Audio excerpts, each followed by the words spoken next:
how did you choose the channels that you want to go behind, right? So just as a classic example of what everybody does, right? So typically in demand capture, you pretty much want to focus on SEO, you want to focus on content, and then you also you have a little bit of budget, you want to run ads, you typically do Google ads, Yeah. right? Everybody thinks that that's the only way to go about, and everybody also thinks that okay, you have to set up an outbound team, right? Start outreaching, cold outreaching prospects, you set up a cadence, you do a sequence, and hire an SDR team, right? So these are typical everybody that I speak to, they think that you have to do that. So when it comes to, I've seen a lot of different campaigns that you've done over a period of like 2 3 years, right? Two years, I think, almost, right? So one thing that I've observed is that SDR 30 under 30, right?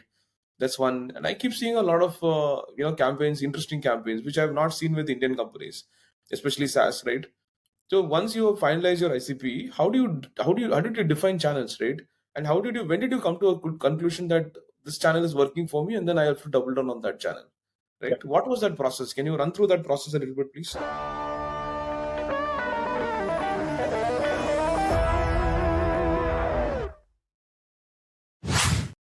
Yeah, I'll give you two examples. Two example is a campaign that we're doing called Outbound for Dummies. Right? I'll tell you how it even Hmm. came to being.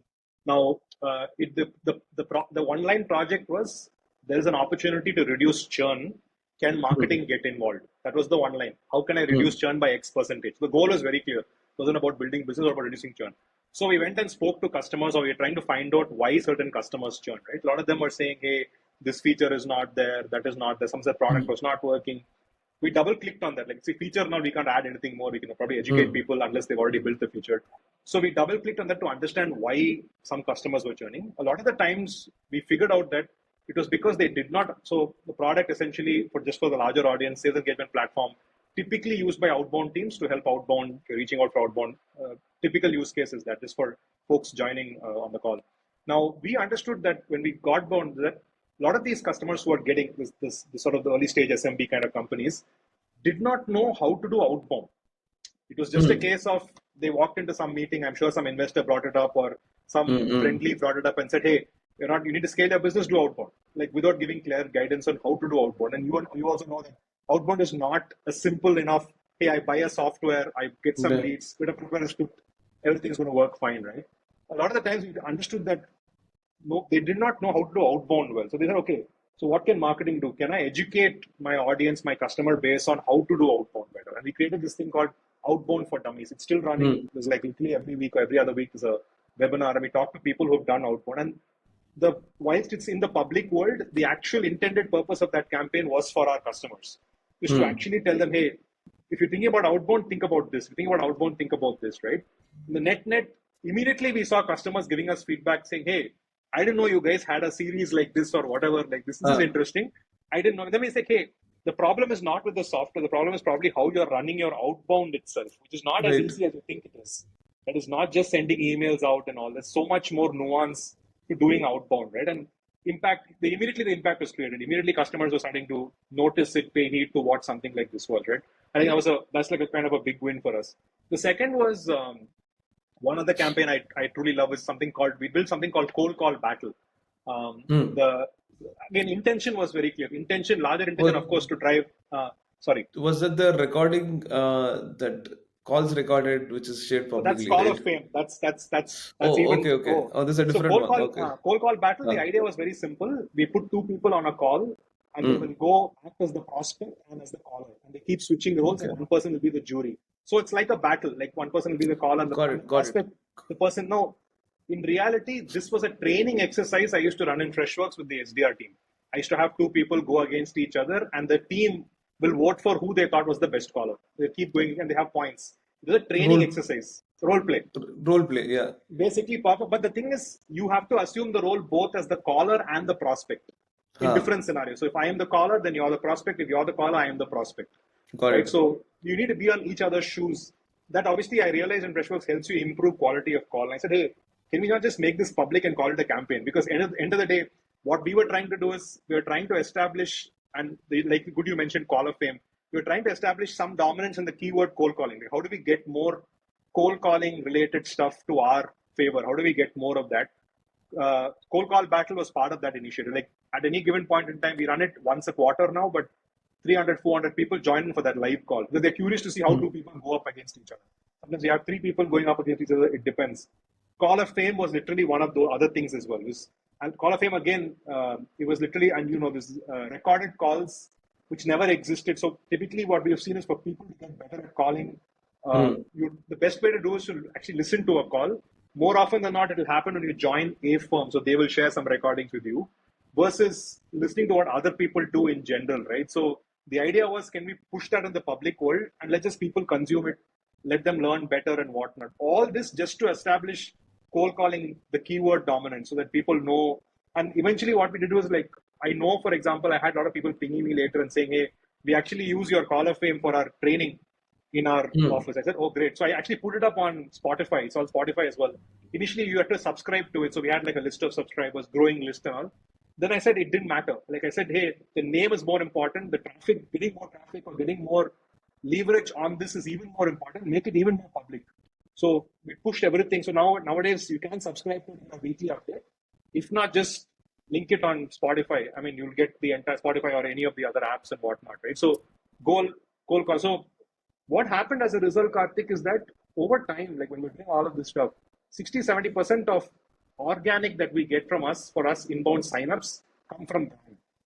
People searching for outplay and walking into us. We were paying no pay initiative, nothing. Right? Got it. Yeah. I think it's because of the, what can I say, the different kinds of effects of all of these things to establish the brand in places. Like you said, I was always keen of like, I can do 100 webinars, but who's going to care if the webinar makes no sense? Like if it's just whatnot. And Outbound for Dummies was very clear purpose. It was just for this. You wanted outbound. Call battle. It's not that we were the first people to do that. There are other people who do versions of that. Call of Fame never existed, so we pushed out. So these kind of properties so that people will notice, like, hey, you're a small company, I don't know who you are. I think before we go, one more thing I have to mention. When I started, the first thing that we did in Outplay is we still have it. It's not, I think the current season is not up yet, but we had a podcast called The Hype is Real. And the larger intention of that podcast was to get very clearly, season one was valued CEOs to come as guests for us. That was the goal. And talk about their first 100 customers. How did they get their first 100? That was the agenda. We had questions and all of that. I remember the first season, we got the CEO of Gong, Gainsight, Clary, and the CMO of Six Sense to join us on the webinar, on this podcast, whatnot. It became so popular that and the intention was very clear, right? Like suddenly you see a Gainsight and Outplay together in a podcast and you're like, who is Outplay? Like what is this company doing with $1 billion? Just that recognition that came from that, it also got picked up by, so we are a Sequoia funded company, so it got picked up by Search, Sequoia's that startup community, and they put it up on Surge's platform as well as the podcast to go and listen to. So just that cascading effect of associating with larger brands, we were lucky to get those people because, I'll reveal the hack here. Right? The one hack we used to get further guests on the podcast. So we got Amit Bendov, the CEO of Gong, through our internal connections network. That was hard work to get it in. And thanks to Lakshman, we pulled that off. At the end of Amit Bendov, the podcast, we asked him, if you had one more guest you'd recommend to be on this podcast, who would that be? And he said, I think it was Andy Byrne of Clary. So we don't know. We don't know who that is. And just think about it, the CEO of Gong emailing the CEO of Clary and saying, hey, talk to these guys. They seem to have a podcast, whatever. You're definitely going to respond. You may say no, but you might actually respond. Yeah. So when they responded, we had a better pitch and they agreed. And literally we got the first 4 through that, right? So just by asking someone's help to introduce someone else. But yeah. Interesting that do you think there is a advantage of you being an SDR and working in a company that sells to SDR and being a marketer? Do you think that kind of helped? And if at all somebody else was in your situation, right? Do you think they could have pulled off some of these campaigns that you talked about, right? That does it really help? Like, I think so because to some extent, I think I don't know if 100. To some extent, yes, because like I was an SDR manager also, so I was the persona that we were selling to. So it did help. I'm not saying it did not help. But like I would not have thought of cold call battle if not for that, because I would not have run that training exercise at all inside, right? I would not have known. I agree because I knew the persona. I was the persona at some point. That definitely helped. But I still think that newer marketers can succeed. I think the key is to be aware, be knowledgeable, be whatnot in the market, and then you can pick up more stuff. Right. So again, the follow-up question on this, right? How did you prioritize versus these kind of, I would say, not so normal campaigns versus normal campaigns, right? How did you initially prioritize? Because a lot of your effort, you have a lean team, or you probably have to maybe hire agencies or figure out through freelancers. When you have a lean team, how do you kind of distribute your effort to some of these campaigns that you talked about, which is very interesting, right? It takes a lot of time and effort to pull off those SDR under 30 or Hall of Fame or whatever, like this podcast, right? And then you have your daily stuff which you have to do, right? Create, get blogs, create content, social media, your ads, your email campaigns, nurtures, your HubSpot, and some of those tools that you have, right? Tech stacks, reporting, and webinars, events. There are other things, like you're a field marketer as well, right? So how do you pull this off for a person like Yeah, 8-10 years experience, director of marketing? How do you really pull this off? And I'm in all, genuinely in all, asking this yeah. question. Yeah, it was a stretch. I agree with you, Karthik. I think it was a stretch because, like you said, there's the bread and butter stuff, the stuff that you have to do anyways, right? That's seeing how your paid is performing, your organic, your number of signups, conversions, all of that is how your CACs are working. All of that is day to day. You have to do it, right?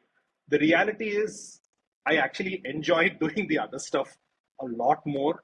Like it was a lot. I know I can't just do that. Of course, the main job is something else, but I enjoyed, and I think that I tried to cascade that energy with the team as well, right? I think they also saw me getting super excited about all these other things.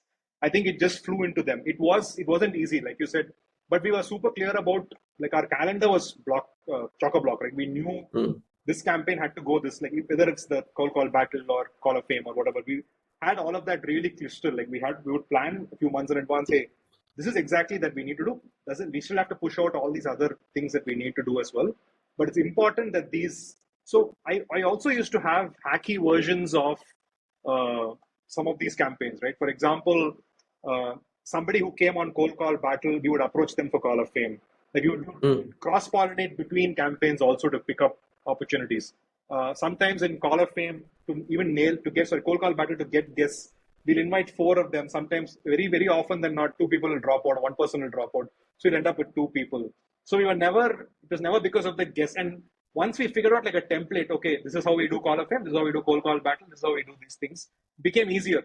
The first two, three were hard because we had to go and like literally figure out how to do each small element. Once we knew, okay, this is an easy, then I would create, like, what can I say, cushioning layers for each of them. Like, what if this doesn't happen? Then something else. How do we create small fallbacks? And it always happens. Like always, some guest might not show up. This is very real problem that for us. It didn't become alarming anymore to me after a point. And there have been cases where we've had two guests and one person drop off, and you can't do the call with just one person. Yeah, So we correct. literally called up our best AE and said, "Hey, can you jump on the call? You be on this as well." And but I said, we can't miss deadline. I said, like you said, right? The key is shipping. If you don't miss the thing on shipping, you're going to miss out on a lot of, because you can work towards getting better at the campaign each and every instance that you do it. But if you don't do it, you'll never really know, right? So I think just keeping that hat. But to answer your question, Karthik, it was well scheduled.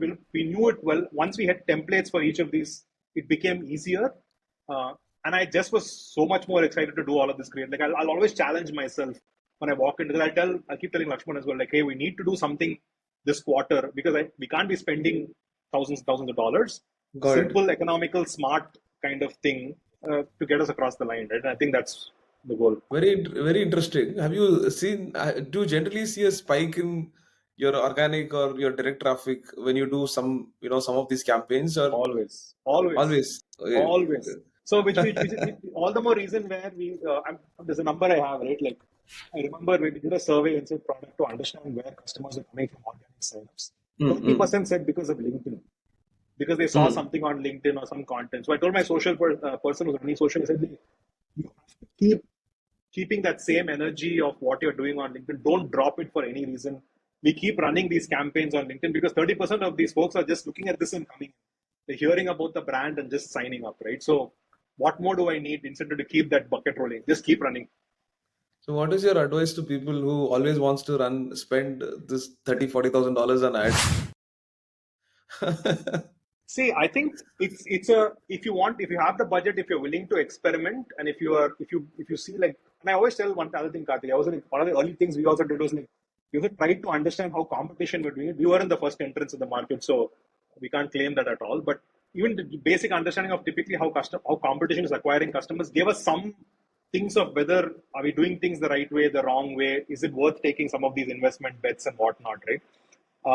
I think you can still use the money if you think about it, how you're going to spend and where. And I think what marketing a lot of the times, including myself, fail to do a lot of the times is you don't give enough time for experimentation. Like try to do something that's not conventional. Try like maybe if even if Instagram is not your 100% core channel, you want to run something there.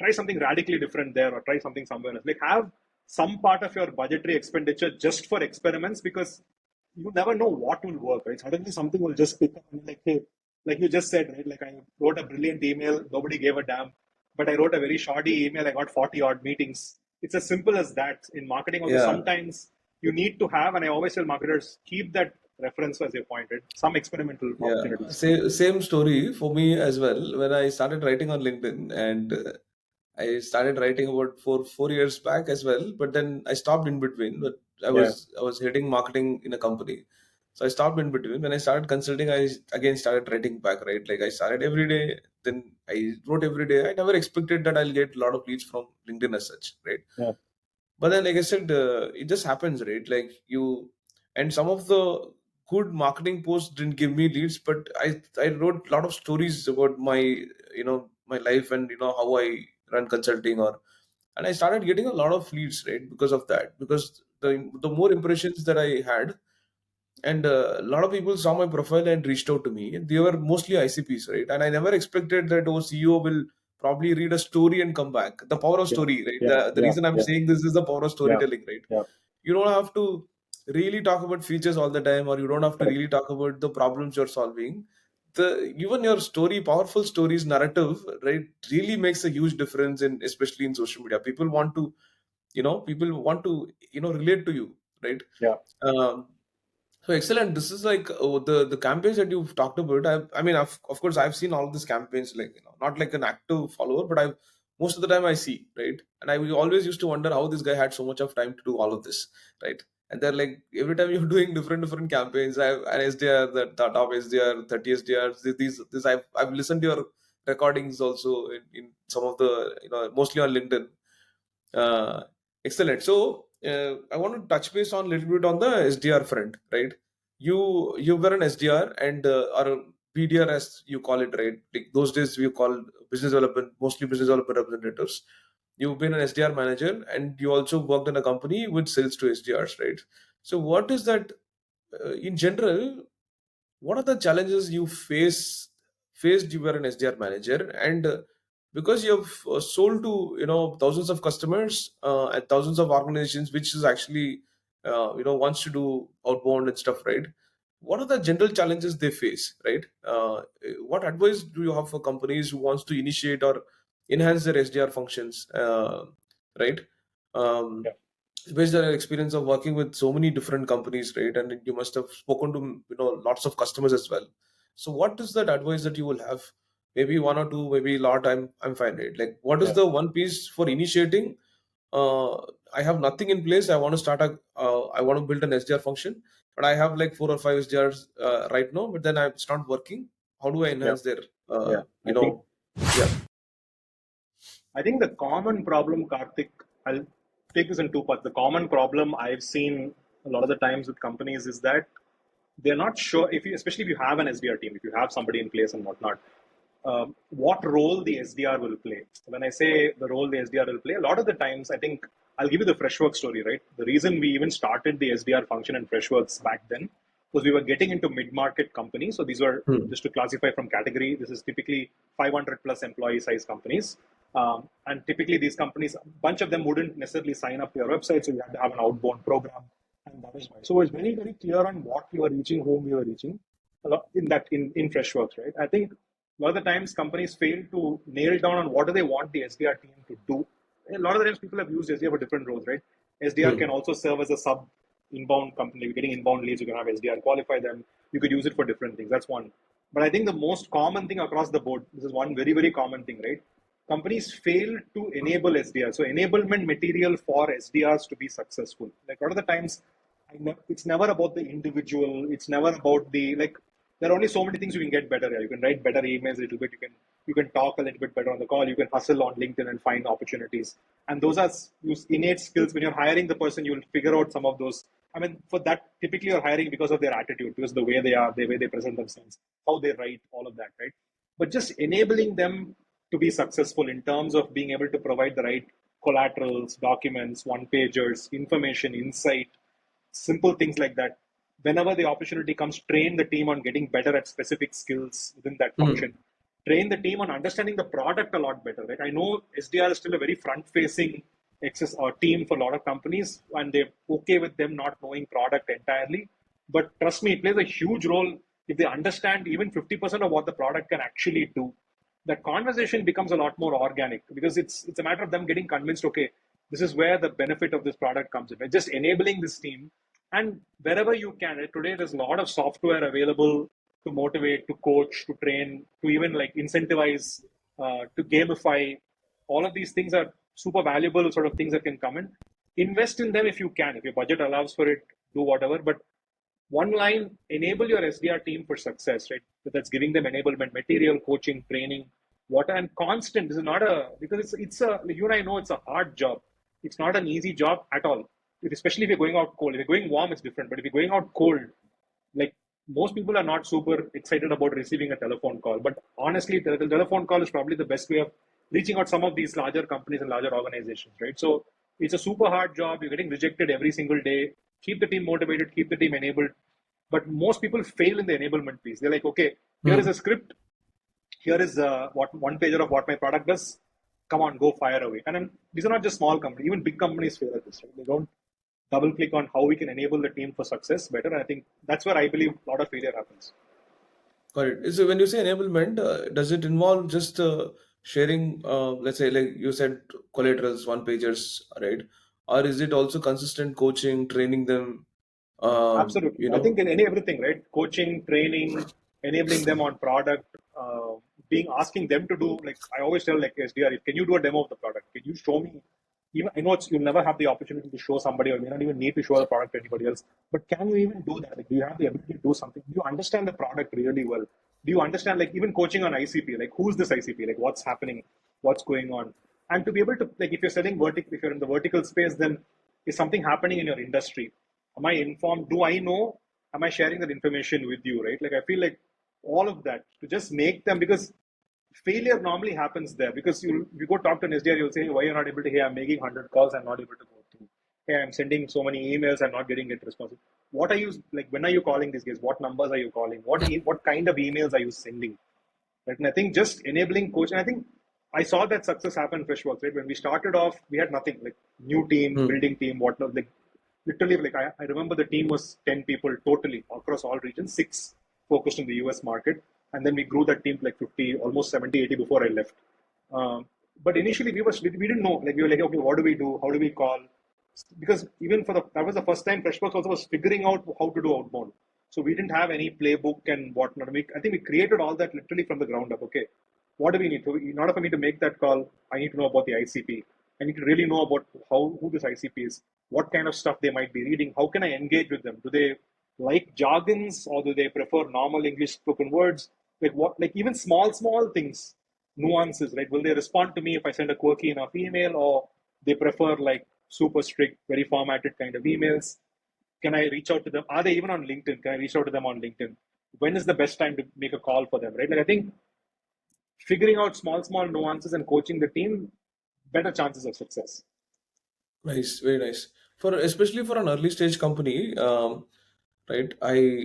For let's say, I don't know what this function is all about, right? So what kind of suggestions or they don't have? I mean, they have nothing enablement, right? So they have nothing in place.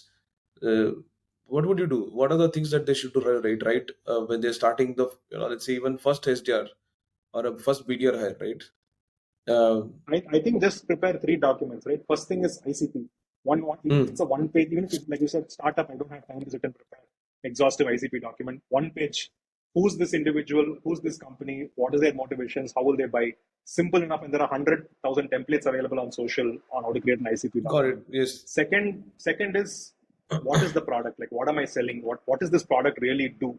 A simple one pager, again, doesn't need to be super complicated, but it has enough in that product. And three, what is that script? Like, what is my pitch? Like, how am I going to approach these folks?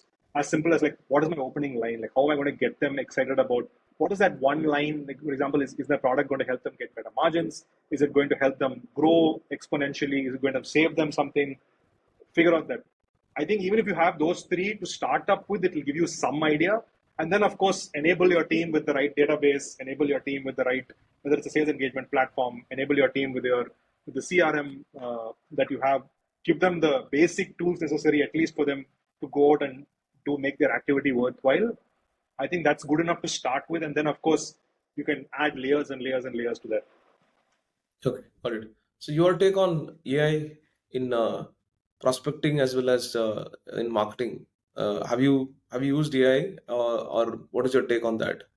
See, I think AI will, to some extent, again, I'm saying to some extent because I've seen how some versions of this work. Some extent, it will help make us do our jobs better as marketers, as salespeople. It doesn't matter, right? Like whether it's writing the first draft of content for a blog for you, or is it helping write that better email script, or doing some outbound prospecting or touching a few people just by setting up some automated things, right? I think it will get better over time. Right now, I think it's still very early stage, so not all the content that you try to publish through an AI platform is going to be the best in the world. It's still going to be very basic, and and a lot of times you can read that this content is written by a bot. You can tell, right? But over time, I think it'll only get better. I think as in more content feeds in, I think as sales people and marketing people, try get better at whatever your task is. Like if you can use that to your advantage, use it. Nobody's stopping you. And today, chat, like even if you don't have a paid subscription to any AI writing Hmm. platform, ChatGPT is good enough to start some version of it. Just know how what kind of prompts you need to type. So I think AI is here to stay. There's going to be a lot more of AI across. Like, literally, I mean, it's the most common thing you'll see on anybody's website, right? Even if they don't do it, they'll probably say AI powered customer experience or whatever you say, customer support or something like that, right? So I think it's become like a norm as a keyword to show up on everyone's website. But as individual marketers and sales folks, learn how you can use AI to make your job better. I don't think it's going to replace people as way it's being portrayed, but I think if you don't up your game on how you can use the platform to, if you're doing 1x, then can you do 3x because of AI? Then that is a bigger threat than anything else, right? So be appreciative of what you can do, and if you're not using it, use it. Got it. So one piece of advice for SDRs, um, or maybe anything inside information that you want to share, because you have access to millions of emails, millions of calls, right? So one thing that they should do and one thing they should not do. I think in fact, mentioned it during this thing, right? The email, I just give an email example, right? More often than not, keep it simple. Like keep the email as simple and there are a lot of basic frameworks you can use. And I say a good yardstick for SDRs to say, will you ever respond to that email? Uh, you may not be necessarily be the persona or whatever that you're targeting to, but is the email compelling enough for you to even look at it and say, okay, this seems interesting for me to respond, right? So keep it simple. See if you can respond to the email that you can sort of make sense as well. As SDR I would not do, uh, I'd always avoid the whole spray and pray method, right? Whether it's Hmm. emailing, I've seen this happen, emailing, calling. Like you said earlier on as well, right? When you're looking at ICPs, you're talking about personas. And within personas, there are several subsegments that you can write for and do all of that stuff, right? Pay attention to those things. They matter. They actually make a difference. Because imagine, I always tell people when they call, right? You're probably the 11th person calling that individual on that day, trying to Yeah, sell either the same thing or different thing. Why is that individual ever going to respond to you, whether it's a call, email, or 11th email or 25th email regarding the exact same thing?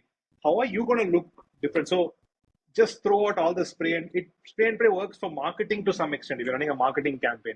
Not if hmm. you're in sales, not if you're an SDR. Like I tell people, if you are going to send bulk emails at mass, then why I can get a marketer to do it in an automated platform. Why do I need an individual? The Yeah. value you bring is that personalization, that individuality. Use that because that's the advantage you have. Agree to that. I've been getting a lot of emails from digital marketing agencies offering services to me. And also, I've been getting a lot of, 90% of the messages that I get is from digital marketing agencies or from IT services company offering me Yeah, some form of IT software development, right? Like when I think about it, why will even people spend time doing it for a services company, that to marketing yeah, services company, selling a software development product or software development services, or even selling a digital marketing services, right? Of course, so my bread and butter is that, right? So yeah, there's this thing that's the reason I think people have to kind of really think about ICP and spray and pray, right? Like I think yeah, there's a standard email. I don't know if you must have seen those lot of standard emails, right? Standard emails always have this big email which talks everything about the company and asking yes, 15-minute, 30-minute time with a prospect without even conveying the value or without even like not even the basic research, right? So when I get a message like that, I report spam, right? I generally report yeah, spam.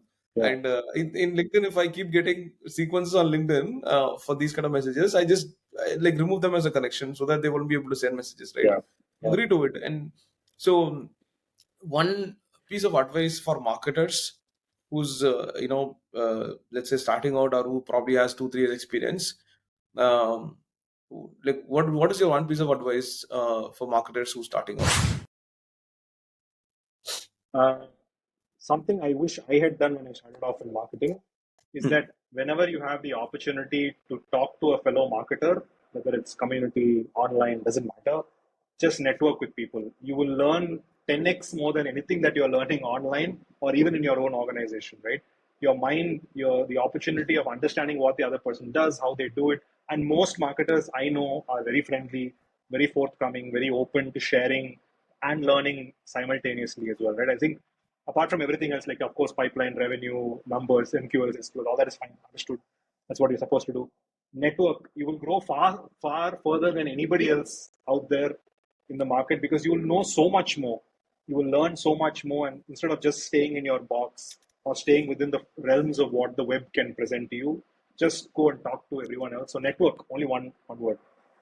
Yeah, I wish somebody had told me when I was 20s, in my early 20s, right? Same, And same. I realized that right now the mistakes that I made were just not to network with people. And I mean, in this situation, my first two consulting business or whatever projects that I got, right, it's through network. And I wish I had more of that. Yeah, After 3.5 years, I have that. Okay, I would still say that I don't have a lot of the networking, but then I realized that consciously or subconsciously, what I figured, I joined a lot of communities. I joined a lot of Slack communities, and I joined a lot of Facebook communities, and on average in my mind that I want to talk to two people a day, okay, new people a day, right? And it just happened that I started responding, and then people started DMing me in a lot of places, right? And then I just get on a call with people, just talk something, like even if it's a gyan, like whatever, right? Like yeah, pick a understand what they're doing, or give get, right? Generally, I give most of the time. I give because of my experience, and I also get a lot of understand, what others are doing. I wish I had done that. What 15 years, 16 years back, mm, because that would have made me one of the great marketers out there, right? I think yeah, it happened pretty late for me. When I was 38, I started doing it.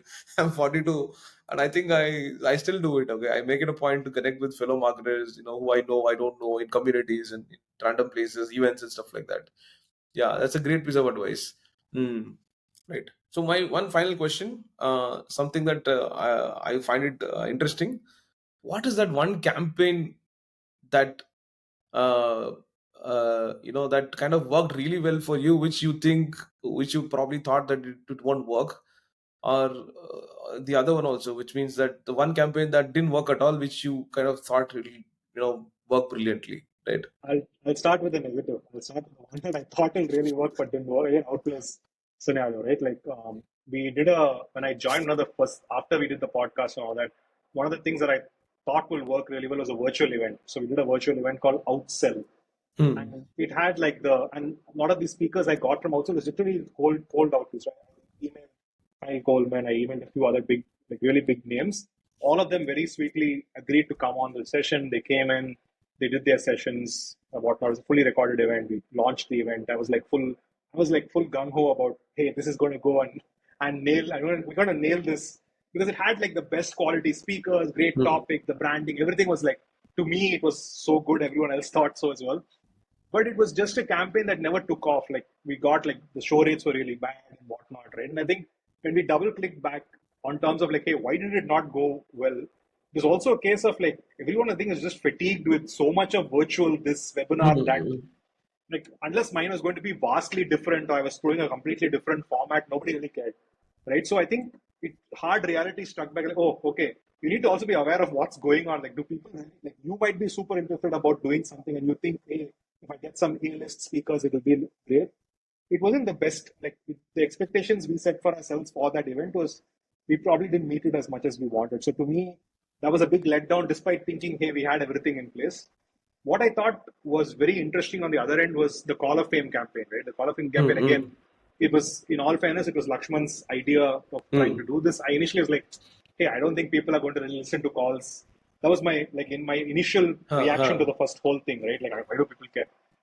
And the fire that when we pushed it out there, it was just amazing to me. And it was very clearly, when we started the campaign, also, it wasn't about can I get leads from this? Can I get signups from this? Because the people listening to it are actually SDRs. They're not everyone else in the world. They're literally SDRs listening to it as well. So when we got in, I was like, I was thinking like, hey, SDR is not my target audience. My target audience is SDR manager, sales manager, head of sales, those kind of profiles, right? But the fire that it got because people started sharing it to their managers. SDRs were sharing, hey, I found Outplay, I've got this. And our manager like asking, who's Outplay?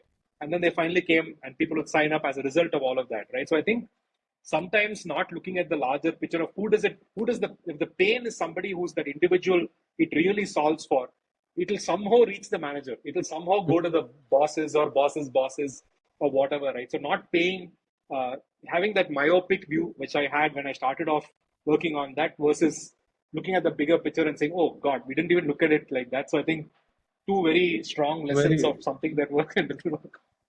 very nice. Yeah, very, very nice. So this is one final question I have. Okay, it's about learning. Um, so for us, I mean, we've been every day practically we're busy, right? We have a team, then you have reporting, you have to report, and you have targets, you have demand gen targets, you have MQL targets, pipeline targets, right? So how do you spend time on learning new things, or how do you make sure yourself like you know making sure that you know what is happening in the world or what is happening out there? How is Google algorithm changing, or like anything, right? Google Ads updates or whatever that's happening out there, especially when it cookie policies. And recently, there's this Google thing that which said emails 3.3% or 0.03% of emails if it goes to spam, somebody reports spam, then it's going to be like you're gone. Your domain, entire Yeah, domain will be yeah. blocked, right? So how do you? That's one side of things, right? Which is the updates and stuff, and there's this other side of thing which is learning, right? As a marketer, I think the one function that has so much to learn is marketing, Yeah, because yeah. sales is, of course, you have to learn about people psychology and stuff. Marketing is like so many different channels, so many different things, right? How do you keep yourself updated on what is happening out there, and in terms of these latest updates, right? How do you make sure that either you go look for this information or whether it comes to you? What is your process there? For me, it's only two things, in fact, two sources of information I use. One is communities, right? I feel like Hmm. that's the advantage for me. Like when we talk to, I mean, of course, networking is the other obvious thing, but then communities where I'll be subscribed to a bunch of communities and I'll go there, I literally I have like a time block of like 2 hours on a Friday to walk Hmm. into a community if I get that time whenever I can go in, jump in and actually go and read most of what's being said. Like I'll go to some people have resources or discussion points and like what's going on. Like I learn so much just by looking at. I have like few 3 4 communities where I just walk in, go in and read stuff, and I'll pick up a lot of small things that I never knew existed. And like, oh, like you just said, the Google issue. I didn't know it because I got an email from Google. I knew it because somebody was discussing it. Hmm. Like, Hmm. oh, okay. And Correct. somebody's even given a solution for that in the community. Like, hey, why don't you try this? So people are like thinking about it in so many different ways. Okay. The second thing which I think I pay keen attention to so I subscribe to a bunch of newsletters. Hmm. Mostly these are all like free newsletters or whatever. Mostly marketing, PLG, specific areas that I'm interested in. Again, I don't check them as often, but there are few of them I constantly like I'm aware of, like I'm checking, I'm reading, and a lot of them actually talk about what's going on. A small thing I also do sometimes whenever I can is there are I think there are like probably a handful of people I follow actively on LinkedIn. Like every post that they put, I'll go and check what they're saying, like what's Mm, and that's mostly like from a learning perspective. That's more less from updates, but more from learning. Right? That's about it. Like I within these three things or four areas is where I normally keep updated. And more often than not, it's very difficult to miss things if you are within this four. Like community for sure, somebody will be talking about some issue, some big red flag in the world, then there's something going on there, right? So new content, new reports people are publishing, it will be there in some place, right? I think community is that whole. I think people should actively engage in communities as much as they can. Sometimes I'll also consciously take effort and go and engage. Also, people are saying I need help with this. If I know it, I can help. But I think those places, yeah, Wow. Okay. So we're almost at the end of the session. yeah, It's been wonderful having you. Thanks for all those experiences, learnings that you've had. Thanks for sharing it with us. Yeah. Thanks again, man. Thanks for coming on the call. hey, thanks, guys. Thanks for the podcast. Appreciate it. All the best. Thank you.